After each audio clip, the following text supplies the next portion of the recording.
Bien, vamos a hablar del cálculo de lo que llamamos movimiento circular.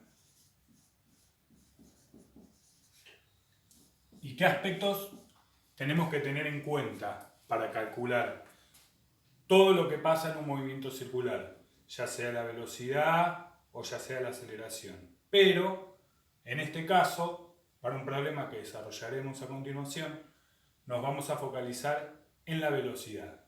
¿Qué aspectos tenemos que tener en cuenta?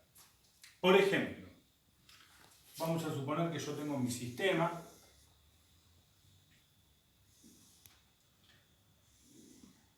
Tengo mi eje de coordenadas, mi eje Y y mi eje X.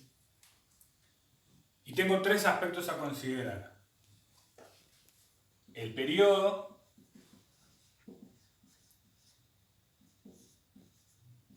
que lo simbolizaremos con la letra T, la frecuencia,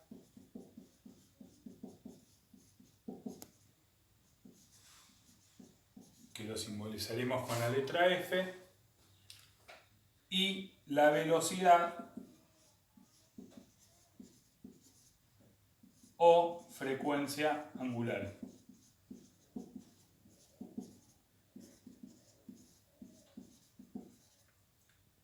Que lo simbolizaremos con la letra griega omega.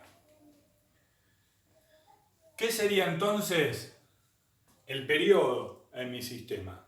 Vamos a suponer que yo tengo un observador y tengo una partícula en el X,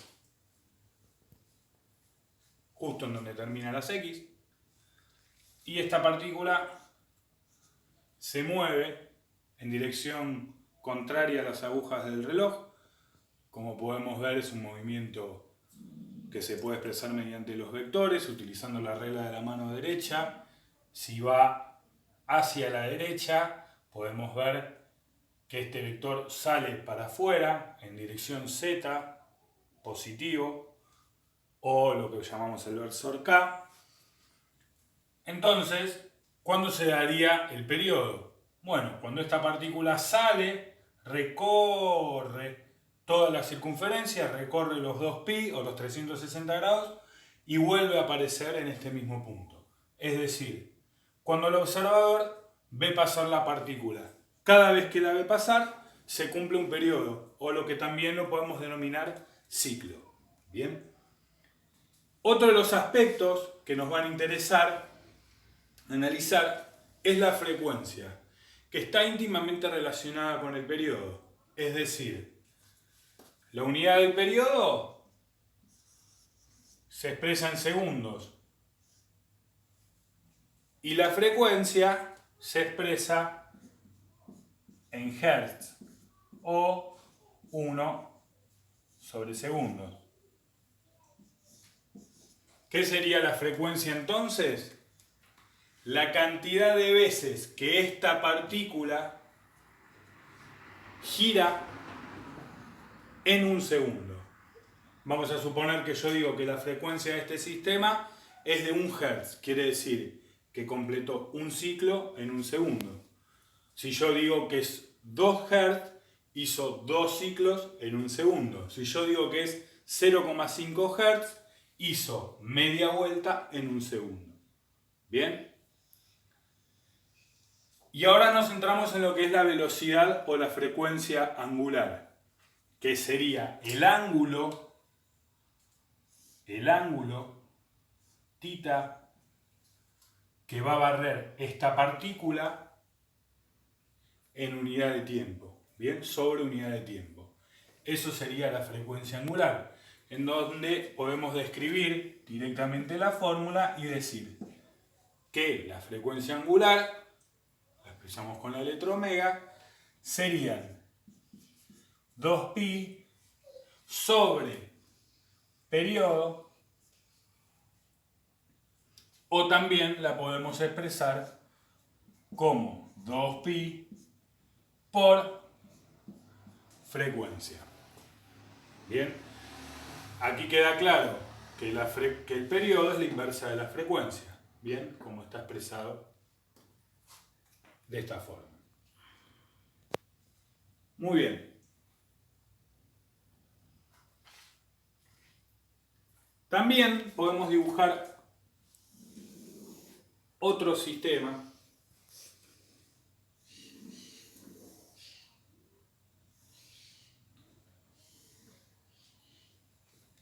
y decir que mi partícula la tengo en un tiempo cero, en donde hay a su vez también un ángulo θ inicialmente, y luego de un tiempo tengo la misma partícula que se trasladó de acá hasta acá, donde voy a tener otro tiempo, que no va a ser este t sub 0, va a ser otro tiempo, o este tiempo inicial, y voy a tener una θ', ¿bien? Que sería el ángulo que se comprendió desde este punto a este punto. Es decir, que tenemos un delta θ igual a un delta t, a un delta tiempo. Y podemos hablar de la velocidad o la rapidez angular. Y también podemos decir que va a ser θ sobre tiempo.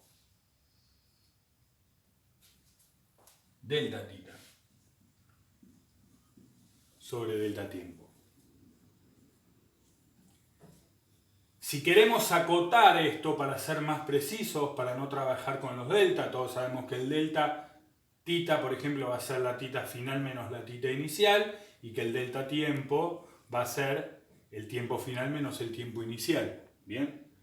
Pero si yo quiero acotar esto para ser más preciso, podemos decir que la velocidad angular va a ser el límite cuando el tiempo tiende a cero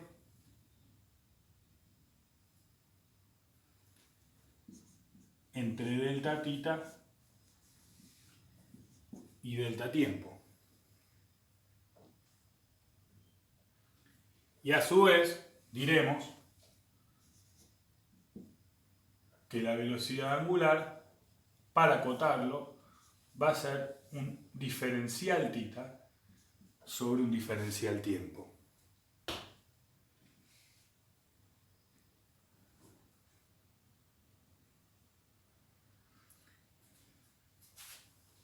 Si yo lo analizo matemáticamente, puedo decir que el diferencial θ es igual a omega por el diferencial tiempo, y cuando tengo diferenciales de uno y del otro lado del igual, tengo que integrar.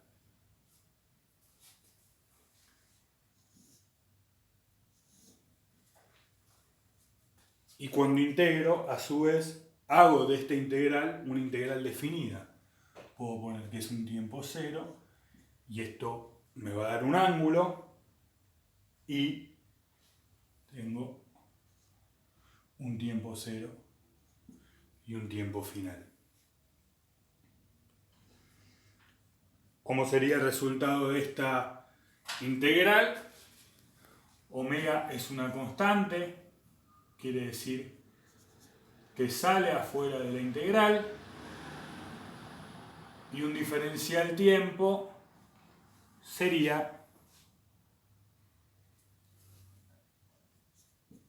simplemente tiempo, porque sería lo mismo que poner tiempo final menos cero, con lo cual quedaría el tiempo. Y de este lado tengo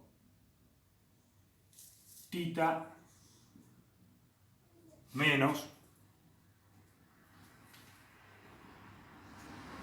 θ sub 0 o θ inicial. Si consideramos que la partícula, en vez de estar en este punto, está en este punto, en donde el ángulo es 0, tranquilamente podemos poner que θ es igual a omega por tiempo. Esta fórmula es muy importante en el movimiento circular porque podemos hallar muchas cuestiones y es muy importante para todos los procesos físicos que estamos analizando. Que θ es igual a omega por tiempo. Bien, vamos a borrar.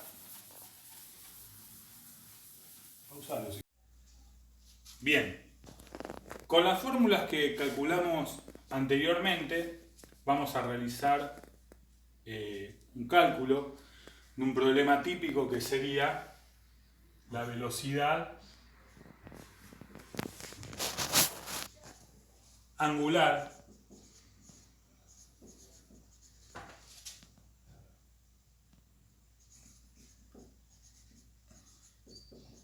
de la Tierra. Bien. Inicialmente, con los datos que nosotros tenemos y los que nos explicaron y los datos que manejamos cotidianamente, sería bastante sencillo, porque para calcular la velocidad angular, nosotros diríamos que serían 2pi sobre el periodo, es decir, 24 horas, que equivaldrían, nosotros sabemos que 24 horas son igual a 86.400 segundos. Entonces diríamos que el resultado de esta división, 2pi dividido 86.400 segundos, me daría la velocidad angular de la Tierra. Bueno, hay que decir que esta forma no es correcta, ¿bien? Porque en realidad el periodo que tiene la Tierra, el periodo de rotación que tiene la Tierra sobre su eje, no es de 24 horas, es de menos tiempo. Es un tiempo de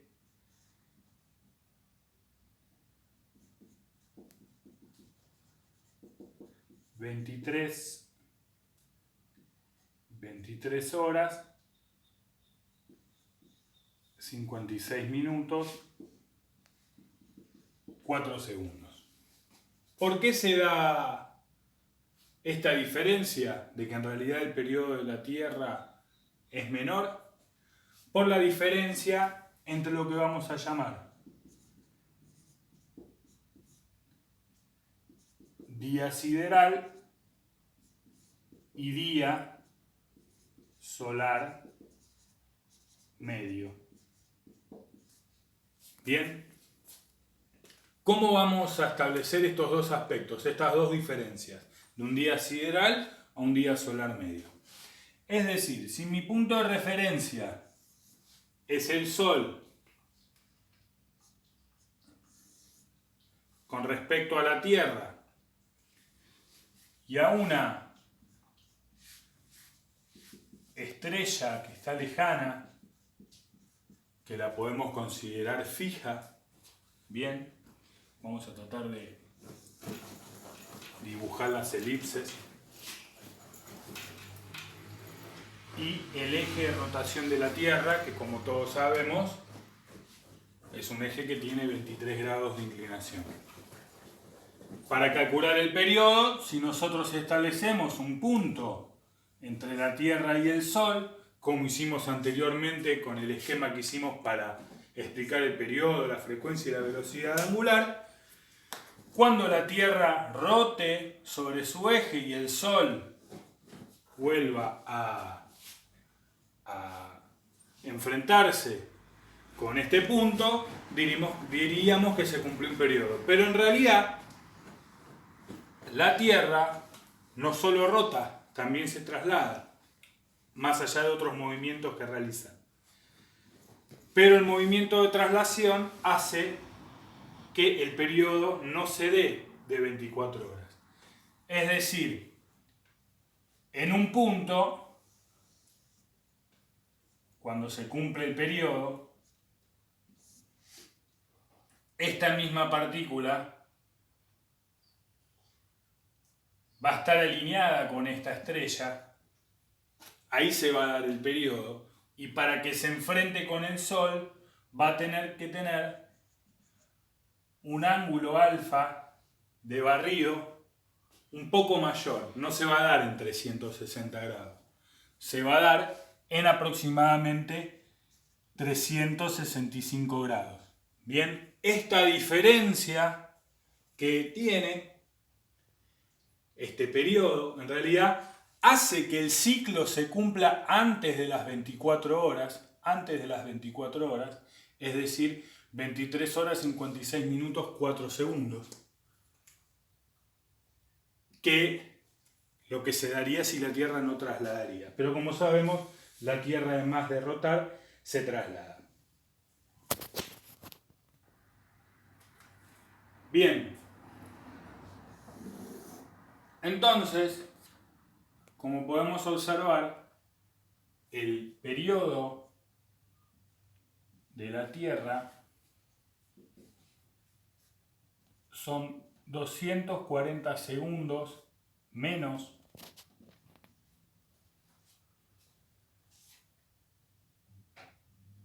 que estos 86.400 segundos que consideramos antes, es decir, los que serían iguales a 24 horas. Por lo tanto, el periodo de la Tierra es de 8,616 por 10 a la 4 segundos. Bien, ahora sí sería correcto articular con esta misma fórmula para calcular la velocidad angular, pero poniendo otros datos en el periodo. Es decir, la velocidad angular va a ser igual a 2pi sobre 8,616 por 10 a la 4 segundos. Y me va a dar un valor de 7,292 por 10 a la menos 5 radianes sobre segundo. Bien, ese sería la velocidad angular de la Tierra calculada de una forma correcta con el periodo correcto que tiene la Tierra.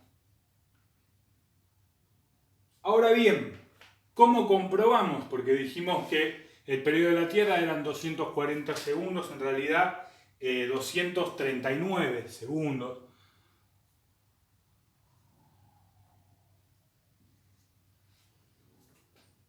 ¿Cómo hacemos para corroborar esto, estos 239 segundos? Y vamos a decir, como sabemos, nosotros sabemos que la Tierra en 365 días recorre 2pi, ¿bien? Parte de este punto, gira alrededor del Sol y vuelve a estar en este punto, es decir, 365 días para recorrer 2pi. Y sabemos que en un día, por lo tanto, la Tierra va a recorrer 0,01745 radianes. Bien. Esto sería los radianes que barre la Tierra en un día. Si nosotros ahora operamos con esta fórmula que dijimos que era muy importante, que la dedujimos anteriormente, podemos decir entonces, despejando el tiempo, que el tiempo va a ser igual a tita sobre omega. Y diremos que 0,1745 radianes sobre la velocidad angular, que fue la que calculamos anteriormente con el valor de un periodo correcto, que es 7,292 por 10 a la menos 5 radianes sobre segundo. Cancelamos los radianes y me va a dar el valor de 239 segundos. Bien, es decir, comprobamos analíticamente que en realidad un periodo no son 24 horas y nosotros comúnmente lo llamamos, obviamente que un día dura 24 horas, pero en realidad la Tierra tiene un periodo de 23 horas, 56 minutos, 4 segundos, es decir, 239 segundos menos que lo que sería en 24 horas. Esta sería la forma correcta de calcular la velocidad angular de la Tierra.